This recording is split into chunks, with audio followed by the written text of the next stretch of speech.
This is your news source evening bulletin for today, Monday, the 22nd day of November in the year 2021. I'm Gordon Mosley, and here's what we're tracking tonight.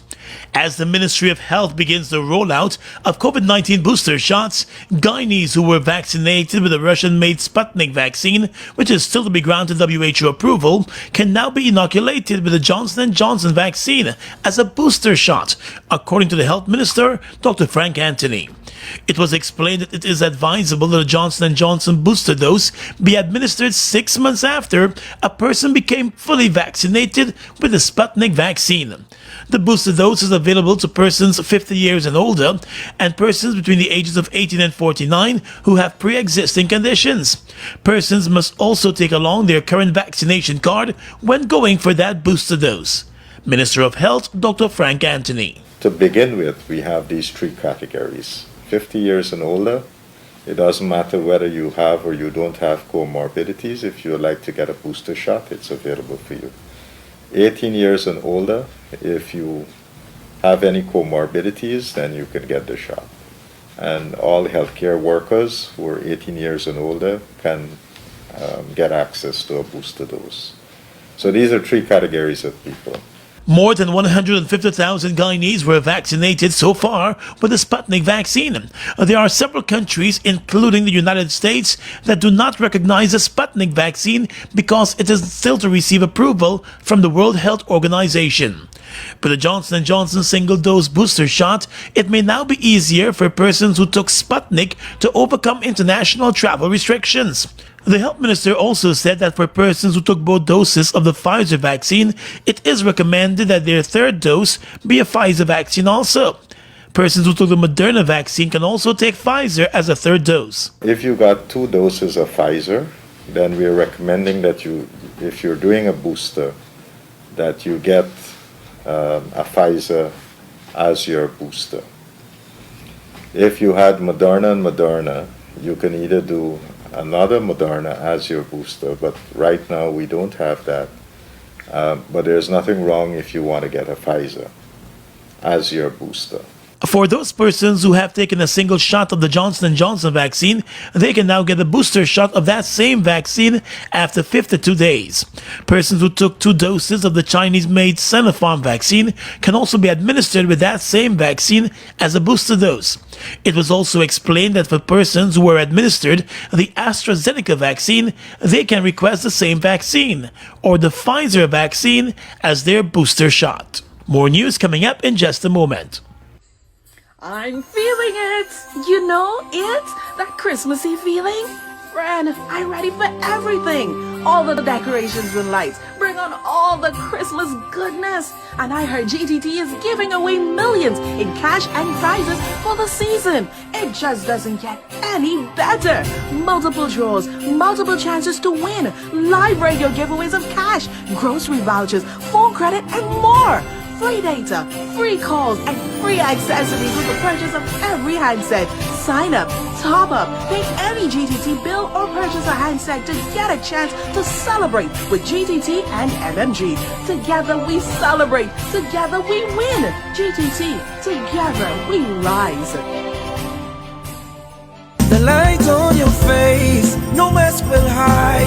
Feel the joy burn deep inside. Let's have a great Christmas this year.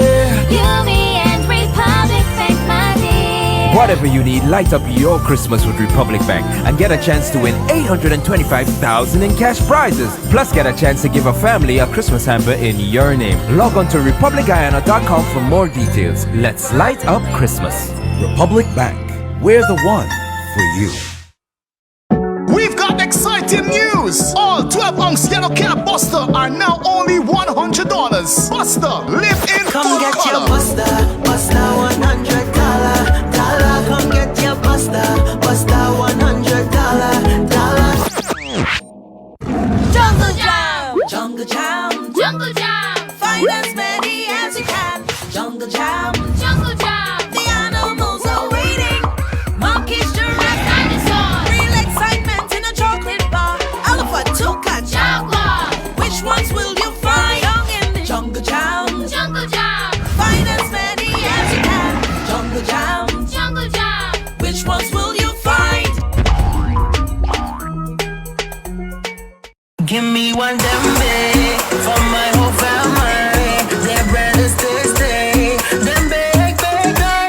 love and passion by our dedicated team of fine bakers, we give you Dembake. With the same great quality you're used to, we now have a slightly new look. Here in Land of Canaan, we are ready to give you even more. Don't wait until you're hungry.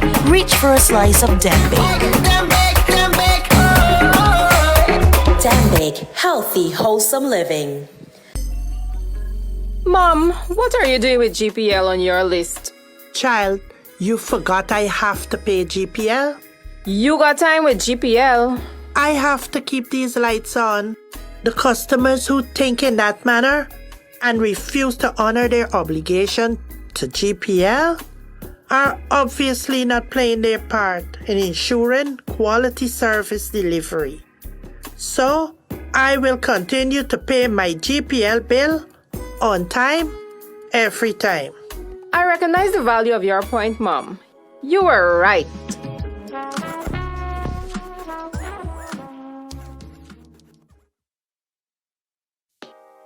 Mobile Delvac and all other mobile lubricants are distributed by Salt Guyana Inc.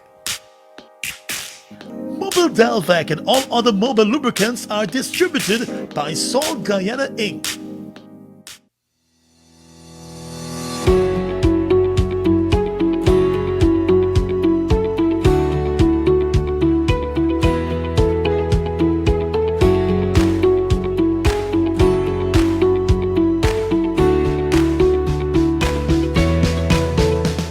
We ain't waiting on Santa. We buying we own this Christmas.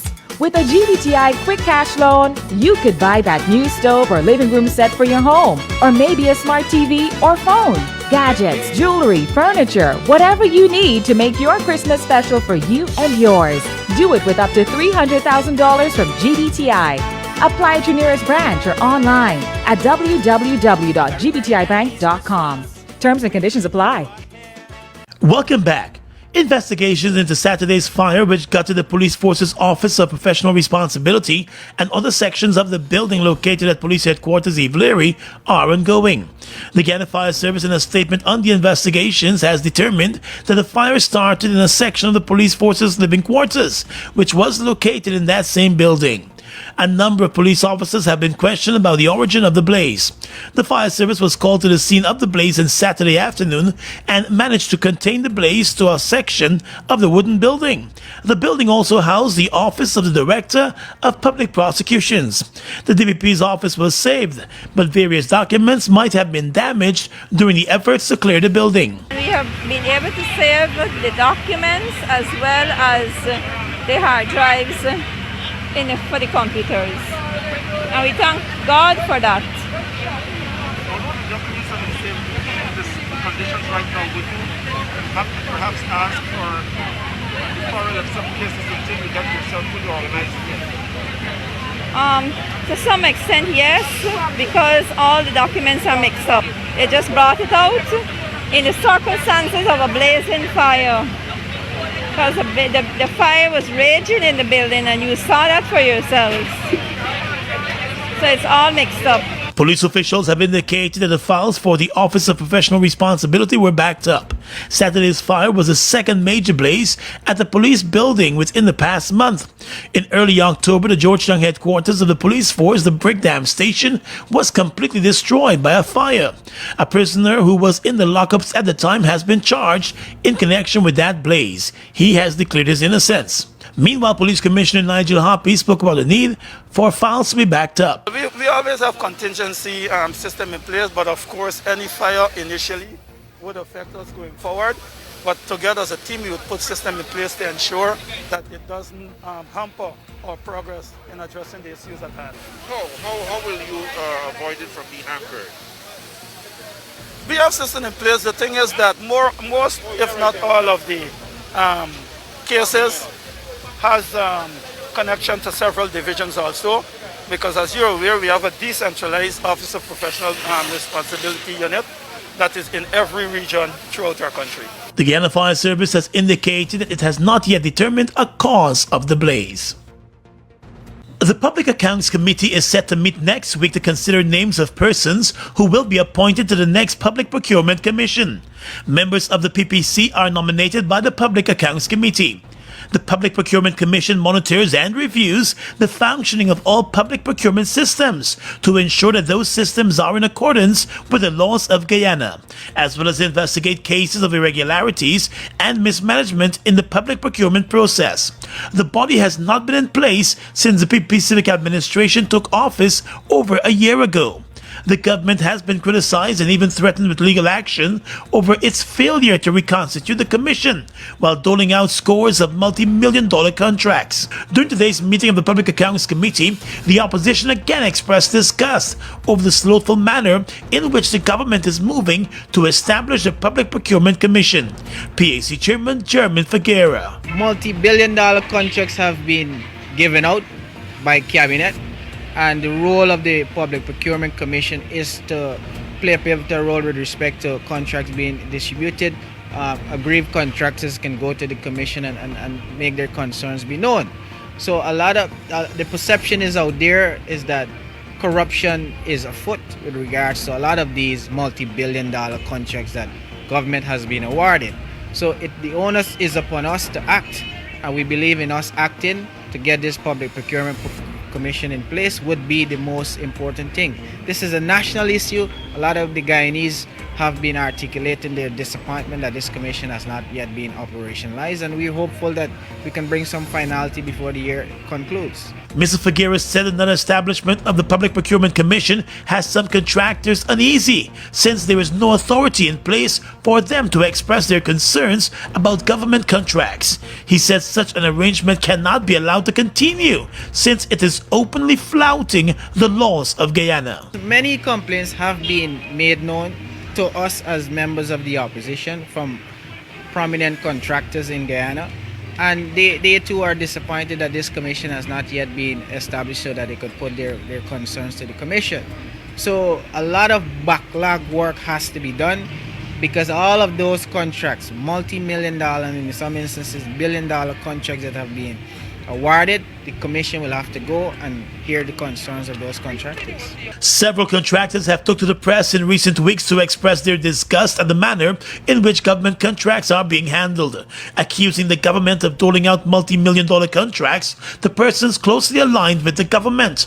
With the government and the opposition set to meet next week to begin the process of shortlisting names, it is hoped that the process can come to an end sooner and the Public Procurement Commission can be in place before the end of the year.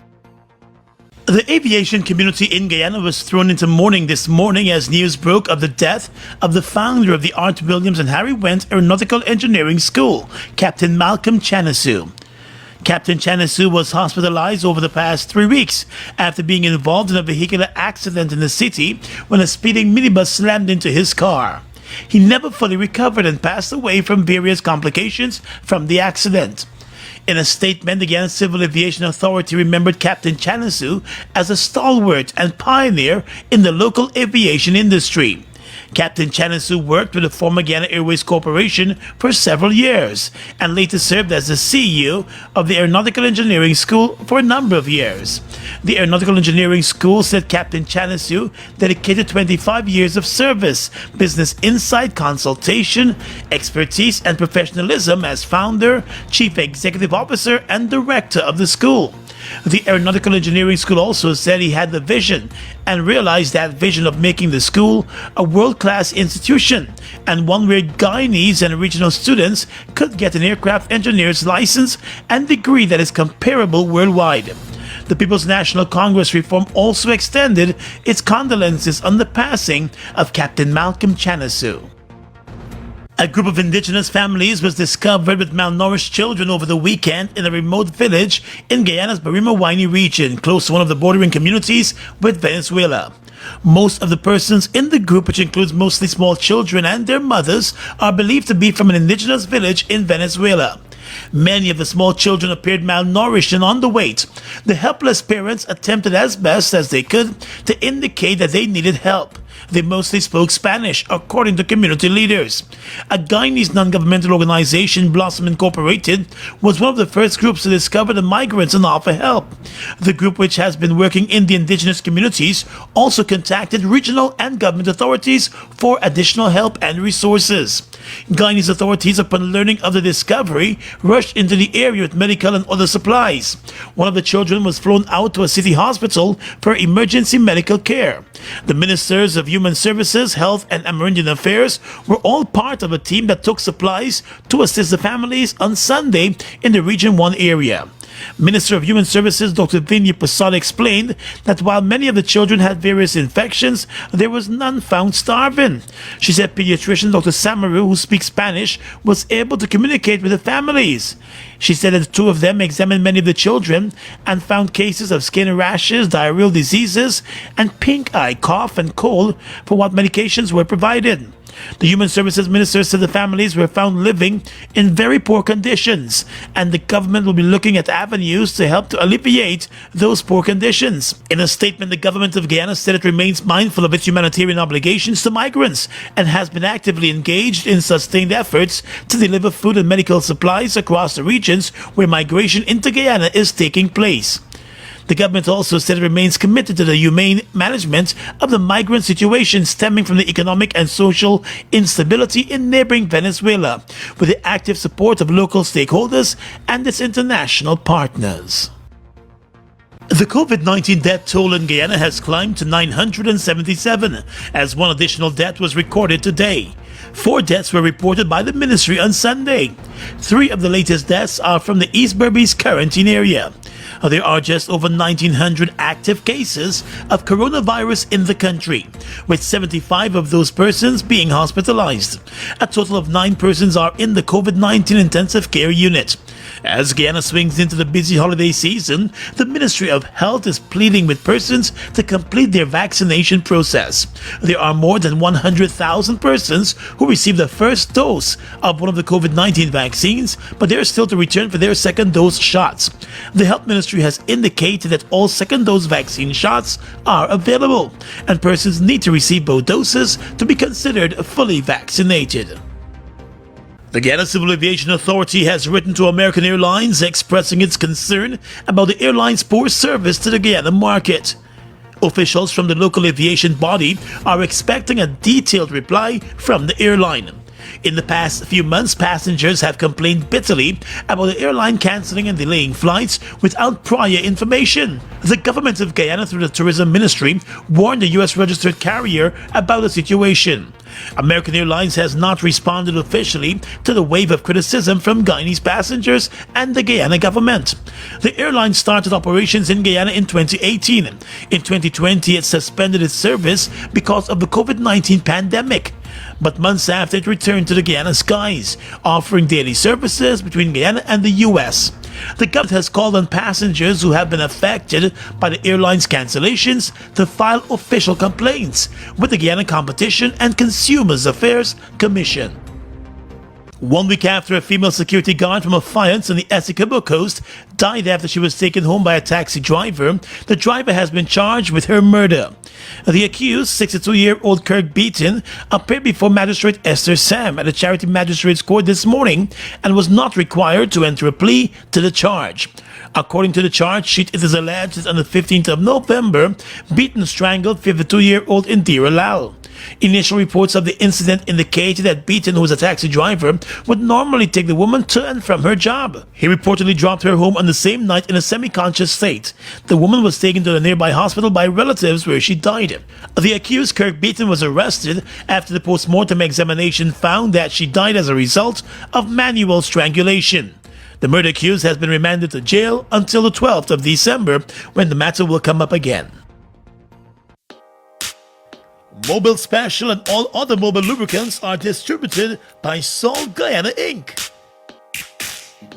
Mobile Special and all other mobile lubricants are distributed by Sol Guyana Inc. It's one of your biggest goals, getting your own home, where memories are made, where happiness lives. You may feel that home ownership or renovation is beyond your reach, but we at Republic want you to know that there's always a way. Ask us about our suite of mortgages. Let's help make your housing wishes come true. Or advise on how the equity in your existing home can finance other dreams and goals. Call or go online to learn more.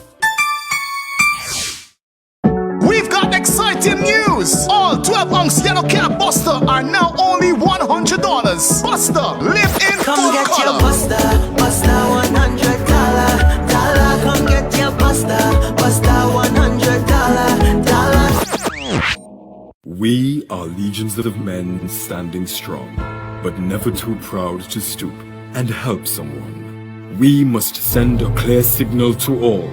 Do right, walk in upright ways, knowing that's what being a man is all about. And ever aware that things will only get worse when good men do nothing.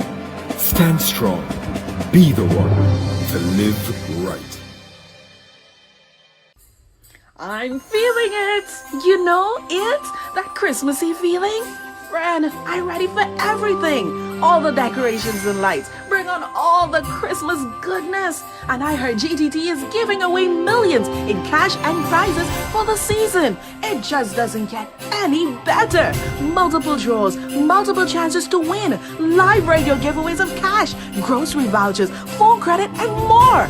Free data, free calls, and free accessories with the purchase of every handset. Sign up, top up, pay any GTT bill, or purchase a handset to get a chance to celebrate with GTT and MMG. Together we celebrate, together we win. GTT, together we rise. Fuel it up and drive, super 95. Tune up, fuel it up and drive, super 95. Tune up. Protect your fuel system, boy. High mileage and performance, boy. Guy Oil Super 95 gasoline gives you more reasons to drive and is available at 56 service stations nationwide. For affordable price, high performance, and high mileage, choose Guy Oil's Super 95 gasoline. Fuel it up and drive.